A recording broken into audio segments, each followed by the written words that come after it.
Hello and welcome to Antibody Engineering and Therapeutics Digital Week, brought to you by the organizers of the Global Antibody Events and Content Series.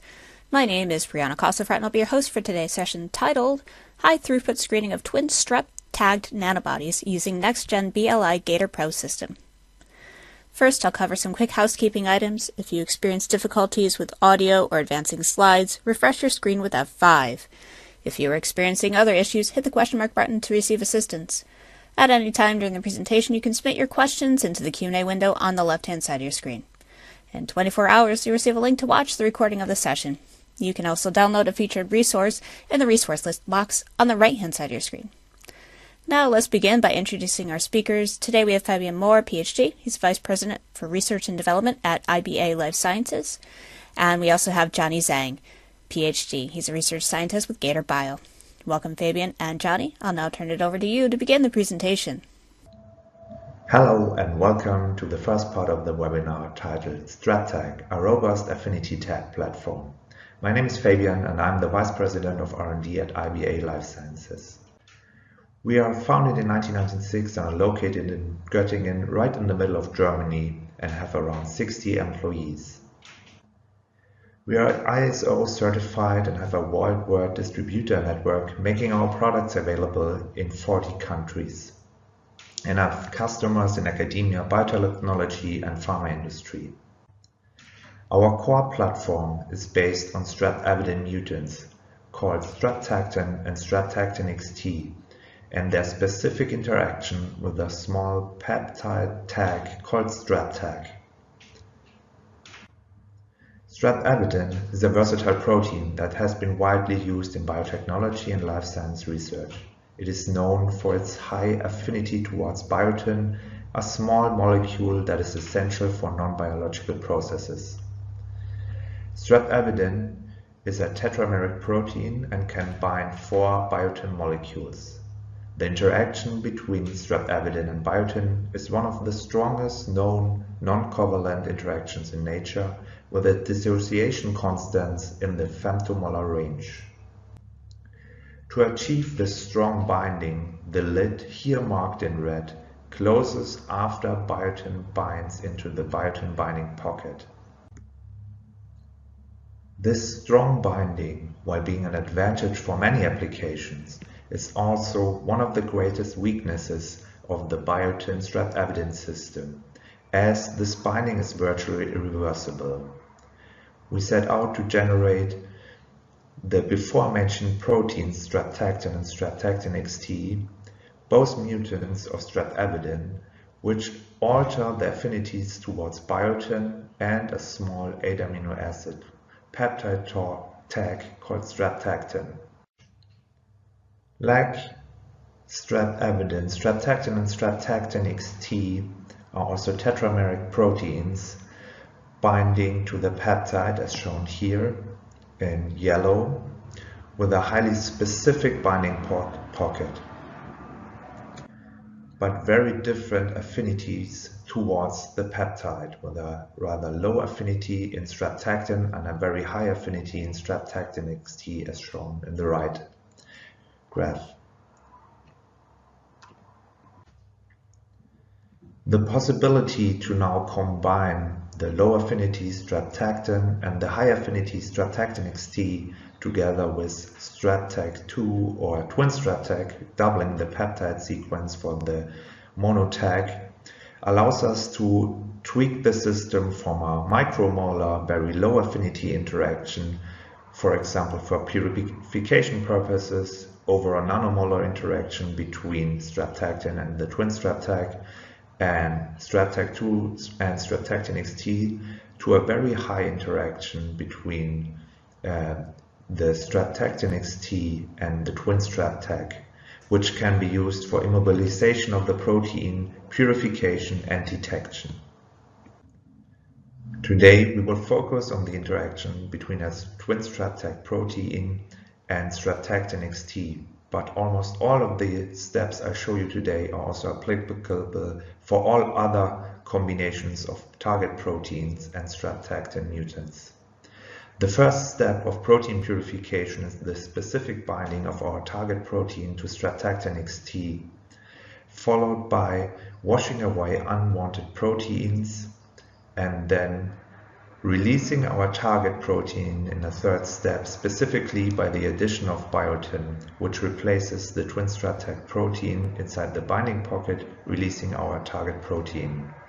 After the specific elution of our target protein, we can regenerate our reagents afterwards for further uses. This system is independent of the matrix you can use. You can have magnetic beads coupled to Strep-Tactin XT for screening purposes. You can couple Strep-Tactin XT to agarose beads to use drip columns for gravity applications, or FPLC columns for an automated, rather large-scale isolation of your target protein. The first look we are having here is the isolation of GFP labeled with a Twin-Strep-tagged from a whole lysate. As you can see, the overexpression is not too strong, and we have here replicant isolations of Twin-Strep-tagged GFP every time from a whole lysate. And you can see in the 9 samples shown the purity in a one-step purification process using our magnetic beads is quite high. A second application I want to share with you is the isolation of different nanobodies, also labeled with a Twin-Strep-tag, which target the molecule CD45, where you can see that there are differences in yield, but we can isolate in parallel multiple nanobodies for further applications afterwards. And this process, as I mentioned before, can be upscaled as well. So after you decided to go for one of the target proteins, you can go, for example, in fermentation, and as you can see here in a colloid 10 liters, and we have a yield of 2 grams per liter of our target protein, a CD45 nanobody labeled with a Twin-Strep-tag. And as I mentioned before, this is a one-step purification process where we already got 99% purity as shown in the gel on the right. And in the analytical HPLC, we also confirmed the purity afterwards. So after showing that the isolation of the protein works quite well, we also wanted to share some data for the regeneration of the FPLC columns. And for that, you can see here different cycles run afterwards of the regeneration using sodium hydroxide. And depicted here are cycle 10, cycle 25, cycle 50, cycle 75, and cycle 100 of regeneration. And then, as you already can see in this graph, that they are almost identical. For analysis and quantification, we always use the dynamic binding capacity at 10% breakthrough and compared it to our first run. So it's always depicted now from the first run and then seeing the decline of our functionality.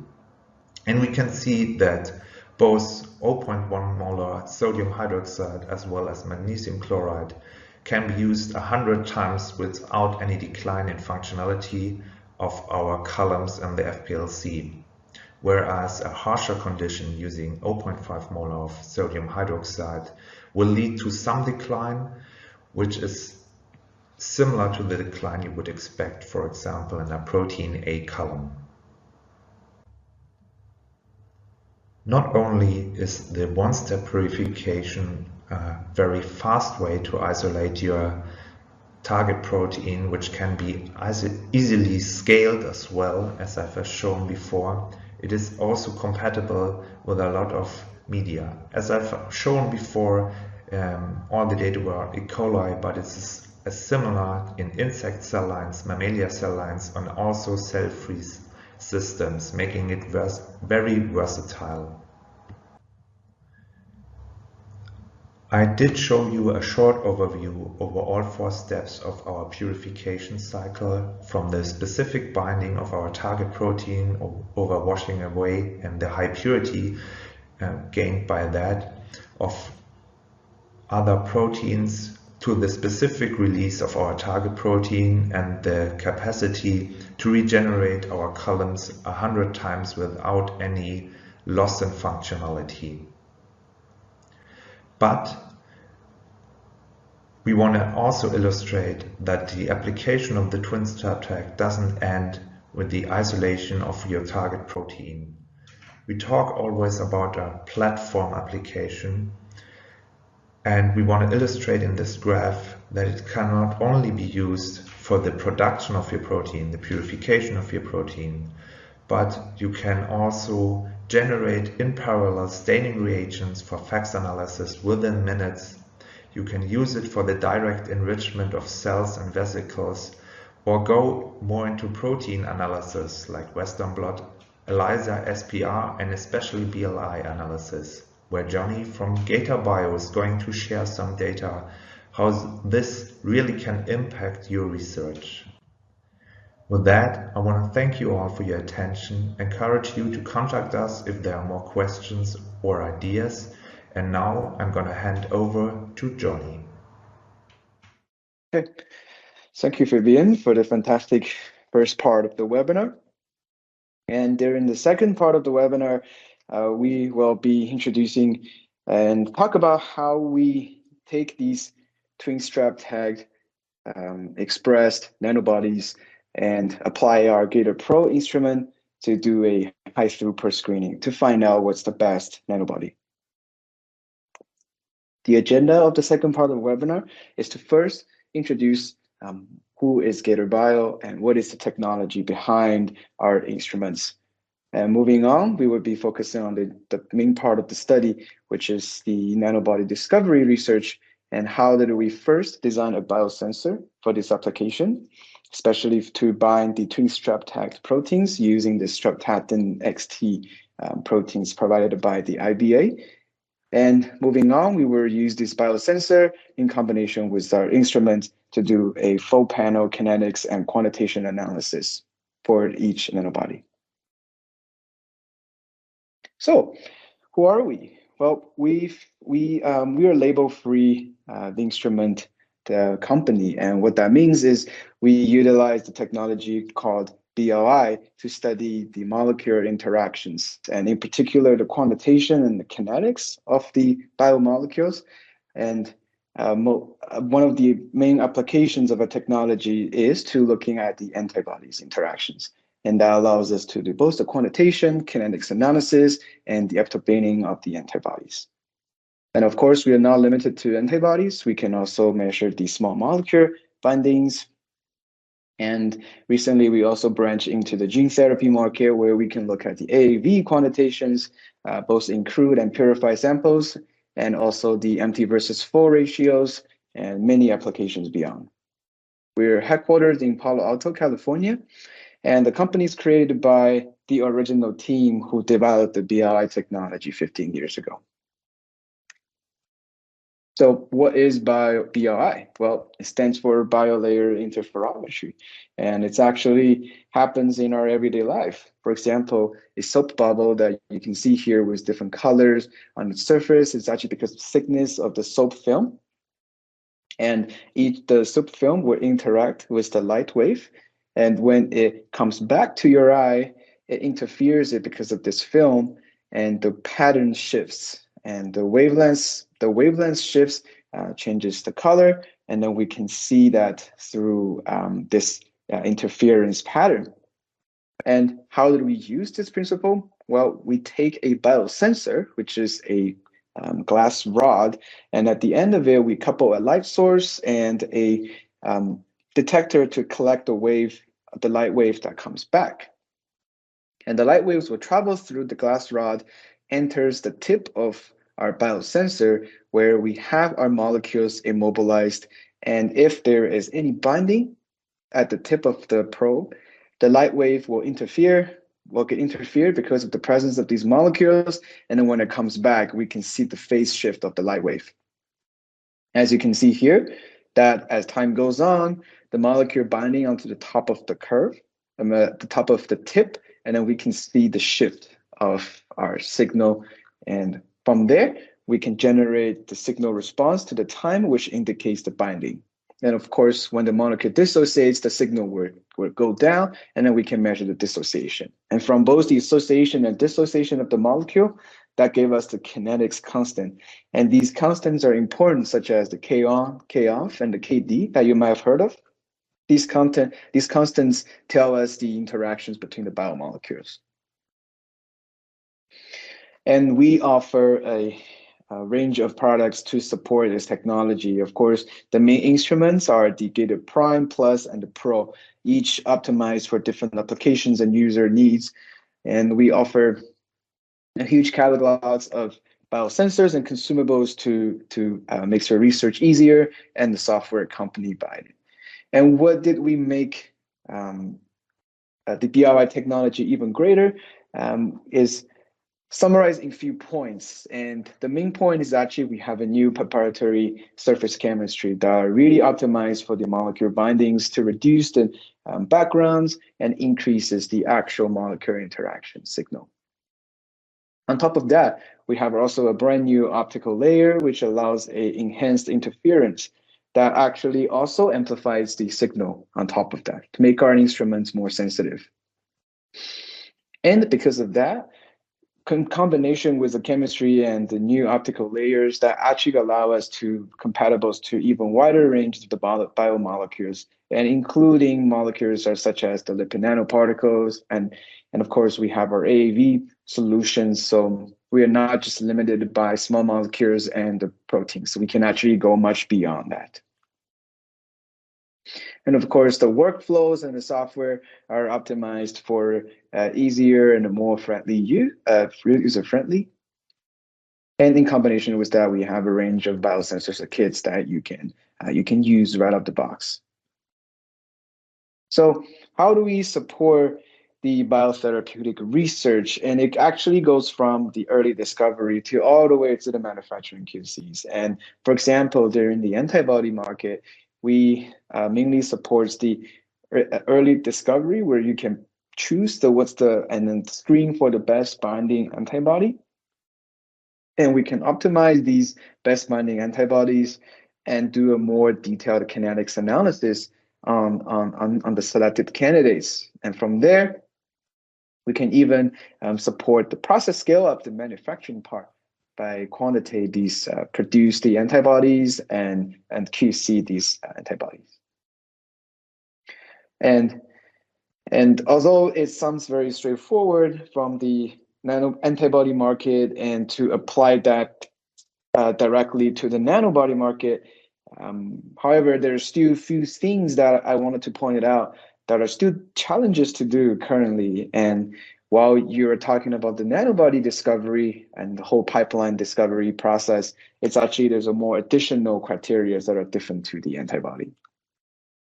So current challenges that we all know in the traditional antibody market is the trade-off accuracy with throughput. So you can imagine the more accurate methods that you choose to look at your antibodies, you also lose the throughput.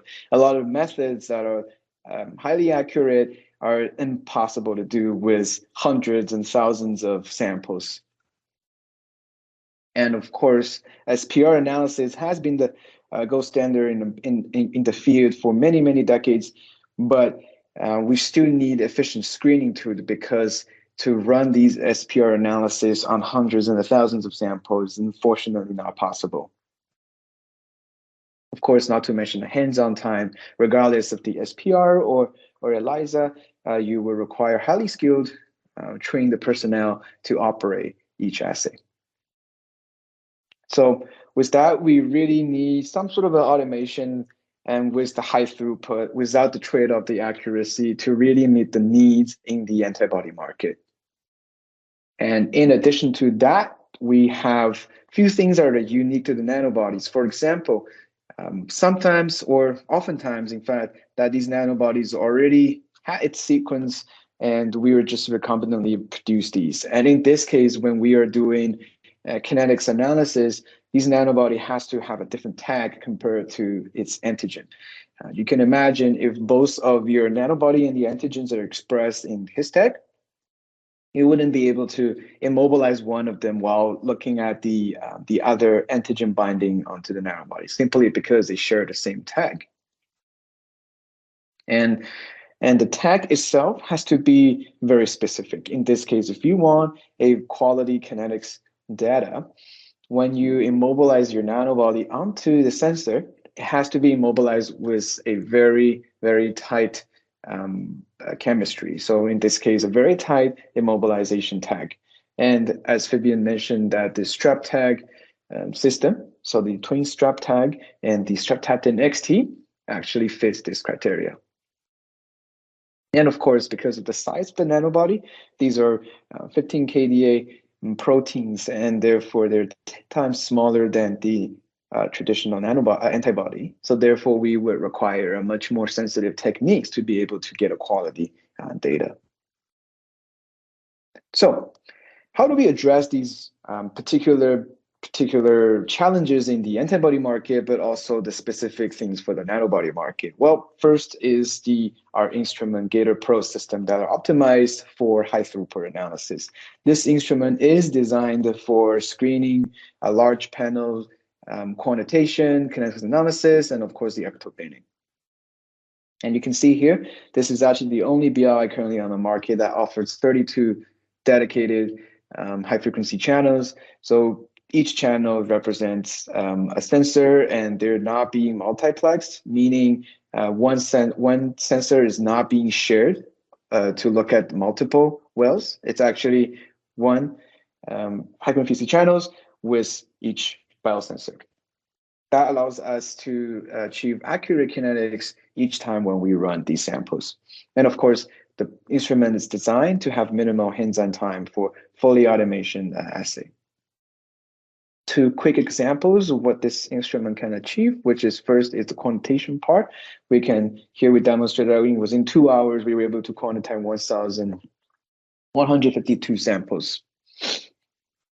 And for the kinetics and epitope binding part, we showcase with 32 channels, we can do 32 by 32 epitope bindings, all completed within 8 hours.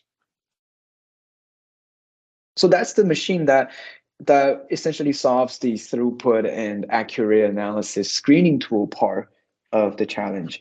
And the second part is actually how can we apply this to a nanobody screening situations. And for that, like I earlier mentioned, it has to have a different tag other than the commonly used his tag, and mostly because we need something much tighter immobilization method.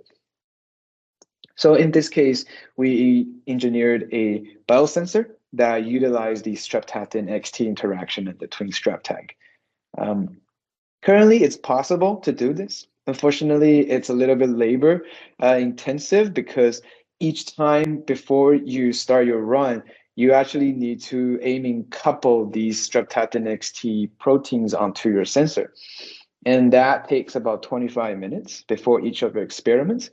And not only to that, between the day-to-day and the reagent lot-to-lot, it could very change the immobilization efficiency. So therefore, you would have some variation between the run.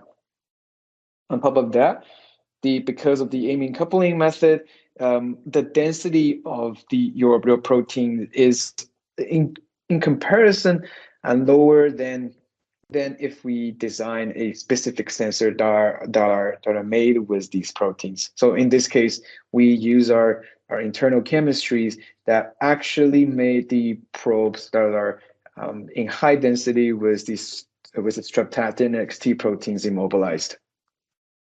And on top of that, you don't need to go through the amine coupling methods. So you can use our probe right out of the box. And we also ensure the consistency between each of your runs. And because of our chemistry and the unique optical sensors, it really adds up that you would have 3 times higher signal that allows you to see small proteins like the nanobodies. So here you can see an examples of this sensor being used. Here we have a first step, which is the baseline and the buffer. And the second step, you can see the binding of the Twin-Strep-tagged GFP. And this part is the binding, and here you can see the dissociation, and this showcases how tight the Twin-Strep tag with the sensor. You can see that the KD is indeed around the picomolar range, meaning it would be a fantastic immobilization tag for any kinetics run. And we take this sensor, and you can go beyond just the loading step. We can also measure after you load your Twin-Strep-tagged proteins, and then we can look at the subsequent protein interactions, which give us the kinetics binding. And in this case, we show that a Twin-Strep-tagged IL-17 A and F protein, it's a heterodimer. We can load this Twin-Strep-tagged proteins onto the sensor. You can see here the step that it increases as the sensor dipped into the well that presents with these proteins. A quick baseline to equilibrate the system, and then we dip the sensor into the IL-17 RA, the receptor part, and you can see the receptor binding and the association and dissociation to therefore get a very quality kinetics analysis between the pair. So now we have the sensor, and now we have the machine that allows the high throughput analysis. And how are we going to approach this nanobody screening discovery study? So we have anti-CD45 Twin-Strep-tag expressed nanobody. And just a quick reminder, what are these nanobodies? So nanobodies are actually derived from the camelid antibodies. So in for example, in camel, their antibodies shaped quite different from what we know. They have this variable regions, just single domain expressed like this, unlike our FAB region. So what you could do is just take, similar to how people use the FAB as one of the a new target, but we can also just take the single domain part, and that is what we call the nanobody. And what's our target? Well, the target in this case is CD45, which is a receptor called, it's highly conserved receptor, protein and tyrosine phosphatase. And it's actually commonly used for therapeutic targets, and especially if you want to regulate or modulate the immune response. And it's been discovered a long time ago, and many drugs has been targeting this. It also has multiple isoforms, so it's a quite interesting target. And there has been antibodies and small molecule drugs targeting this target. So bringing the nanobody for this target would be a very new, interesting venue. So how are we going to approach this? The overall workflow looks like this. So we will have our Strep-Tactin biosensor, Strep-Tactin XT biosensor, and the first step is actually quantitate. We wanted to demonstrate how we can quantitate these Twin-Strep-tagged nanobody in the solution, and we spike them into the E. coli lysate just to mimic how would you use it when you just express it and they're still in your crude lysate. And after loading these Twin-Strep-tagged nanobodies, and we were allowed them to interact with the CD45, which is our target in this case, and look at the target binding between the nanobody, and measured how tight the binding between the two is, which tell us how good your nanobody is. And so the main goal is to simply select the strongest binding nanobody against the antigen CD45. And in total, we received 32 recombinantly expressed nanobody purified in courtesy by IBA using their Strep-Tactin XT column. And all of them are purified from the E. coli lysate. Okay, so moving on to the first step, where we high throughput quantitate 32 nanobodies all in one run. So how do we achieve that? So experimentally, just a quick reminder, it's simply just take our sensor and a quick equilibration in the buffer and binding, and then dipped into your sample well. Now, because on top of 32 samples, we also need to have a standard curves. So in this case, instead of using 32 channels, I used the 3 columns of the channel, which also showcase that the biosensor, we don't really need to use full 32. You can use still 8, you can use 16, you can use any numbers of the sensor depending on your runs. So in this case, the first dip would be binding the standards, which is the 4 and the 5 column in the first plate.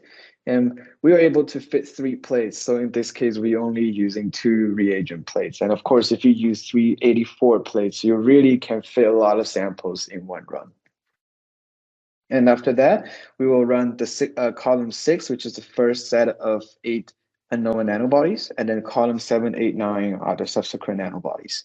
So from there, we will have 2 standards and then 4 columns of our unknowns. And you can see that overall, it's a very quick binding, right? Within 30 seconds, we can already see a very good signal response.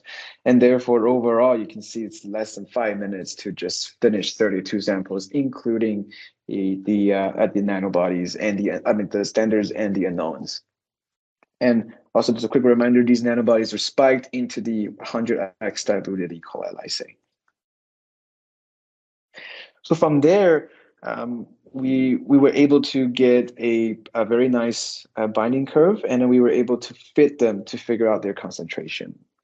That is because molecular binding is actually, the rate of its binding is proportional to its concentration. So the more concentrated you are, of course, the quicker you bind, just simply because more of them are present. And that is, we can use a kinetics model to fit this and to figure out the concentration. How do we do that? We have the standard curve. So you can see here, these two, and the rest of these are all standard curve. And all these samples are in between our standard curve. So as you can see here, we have the nanometer shift, which is just a unit to represent using the binding curve fitting to figure out what was the end of its signal. And from there, we can put them into plot them together in this linear correlated curve. And the blue dots represent the standards, and the orange part represents the unknowns. So from there, you can see here, we were able to obtain all the concentrations of these 32 expressed antibodies. Moving on, from these quantitative antibodies, we also need to figure out how good they bind, right? So that is the second part of the whole experiment setup, which is using the loaded nanobody on our probe, and we allow them to bind our analyte, and in this case is the CD45 antigen.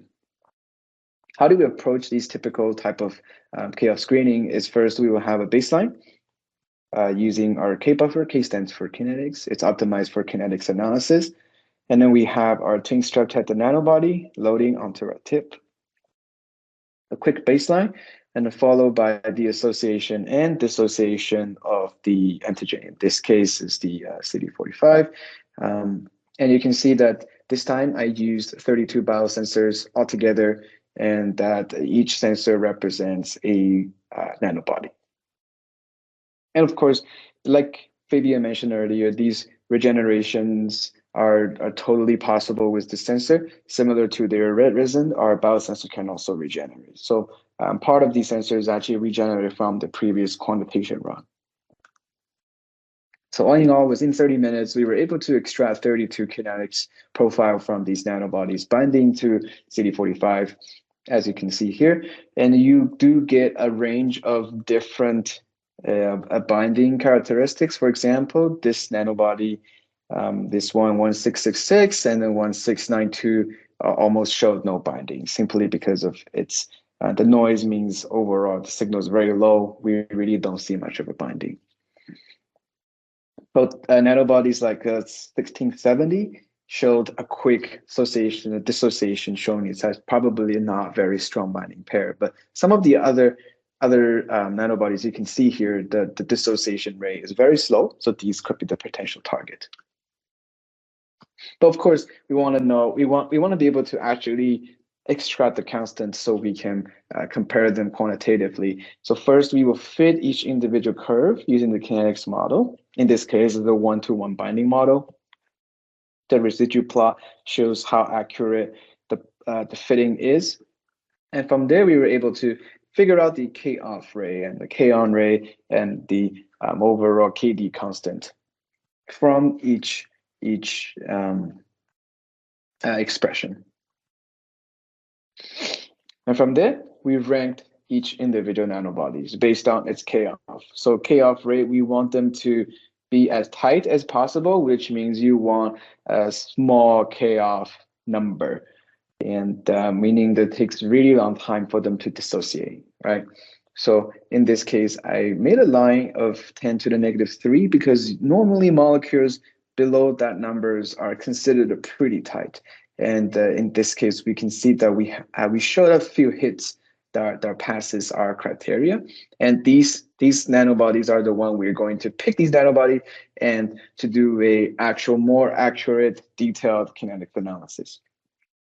And how do we do this is actually utilize the steady state analysis, which is we will have a multiple titration concentrations of your antigen, and then we will measure the kinetic binding and dissociations of antigen at each concentrations. And in this case, similar assay procedure like earlier, we will have the loading of the nanobody, a quick baseline, and then the association and dissociation of the antigen. And antigen in this case, as you can see, we have 4 different concentrations, 0 being the background. So all in all, we have 32 sensors and we have 4 concentrations. So we can accommodate 8 nanobodies for a detailed kinetics analysis. So this is what the results looks like. We have 8 selected nanobodies, and then we were able to measure the each binding at different concentrations. And from there, we can then rank them again based on the detailed kinetics analysis. And then you can see here that we already have our 8 clones that are in the really good range. So I would say the top 3 would be, even top 4, they're below 5 nanomolars, would be a very possible lead candidate to move on to the second stage of your discovery research. And on top of that, you can see the steady state analysis, which of course you are welcome to add more concentration points to make the steady state analysis even more accurate. And on top of that, we have the iso affinity plot, which just shows the sort of the difference between the K on and the K off, because sometimes you might not just want the tight K off, you might want a quicker K off in this case. So here, depending on what you're looking for, you can also plot this K on and a K off to really narrowing down that few lead candidates that you're willing to proceed. So in total, we only use 32 biosensors, and we were able to do the quantitation, a quick screening, and to do a selected detailed kinetics analysis, all just within 1 hour. And that 1 hour is the runtime, right? So if you have the sample plates ready, you just need to put them into the Gator Pro system, and the machine will just run these analysis for you. So in conclusion, we showed that there are the few key technologies that are essential developed for the nanobody biotherapeutics discovery research. And the first part is this unique expression tag that are just suitable for nanobodies, and it's and great for kinetics analysis, and that is the Twin-Strep-tagged and the Strep-Tactin XT. And because it's super strong binding between the two and reversible using its regeneration capability, it's able to achieve very cost-effective methods for high efficiency and capacity purifications for your purification needs. And of course, because the strong binding, we can use it for kinetics analysis on top of that. And it's sort of a one-tag solution for your research. And on top of that, using Gator Pro system and our designed Strep-Tactin XT biosensor, we are able to do the quantitation from the crew samples, analyze these nanobodies in a high throughput manner. And these, because of these proteins are regenerable, we were able to design the biosensors also using that regenerability, making the overall solutions very cost effective. And with that, I would like to thank everybody here today. And of course, Fabian from IBA for presenting a great purification technologies. And from our end, we showcased our Gator Pro system. And of course, feel free to reach out and we'll take questions from now. Thank you. Thank you, Fabian and Johnny, for an excellent session. That's all the time we have today. If anyone submitted a question that wasn't addressed, keep in mind that the speakers will reach out to you directly. This session was recorded. You'll receive a notification in 24 hours when the on-demand session is available for viewing. And please take a moment to complete the feedback form so we can continue to improve your Digital Week experience. On behalf of Informa Connect Life Sciences, thank you and have a great day.